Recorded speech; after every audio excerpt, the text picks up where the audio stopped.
LealOlivasPA The government can look forward to a post-Brexit windfall worth £135 billion after the UK leaves the European Union, a new report is claiming.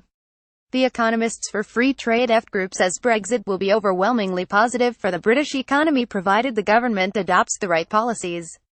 The findings are sharply at odds with most main economists who have warned the UK faces lower growth and more pressure on the public finances as a result of the vote to leave.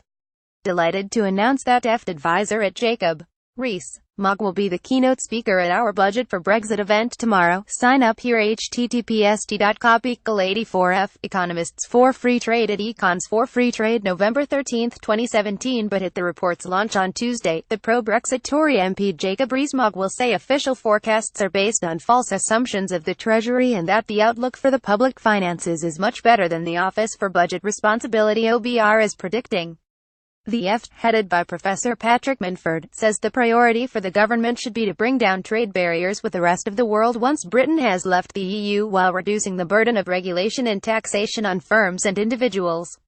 It argues a dynamic stimulus from classic free trade combined with continued restraint in public spending could provide post-Brexit fiscal freedom worth £135 billion between 2020 and 2025, with a further £40 billion a year from 2025, including £10 billion a year saved by no longer having to pay into EU budgets.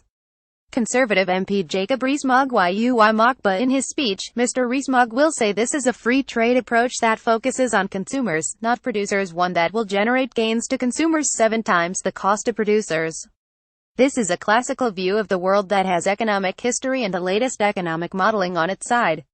This is a free trade approach to government which believes Britain's greatest days lie before it and not behind it. He will say the report's recommendations would lead to an intensification of competition in the UK economy, resulting in a stronger performance than the latest OBR forecasts are expected to show when they are released alongside the budget on November 22. The OBR does its work worthily and reputably, but on the basis of false assumptions given to it by the Treasury, he will say.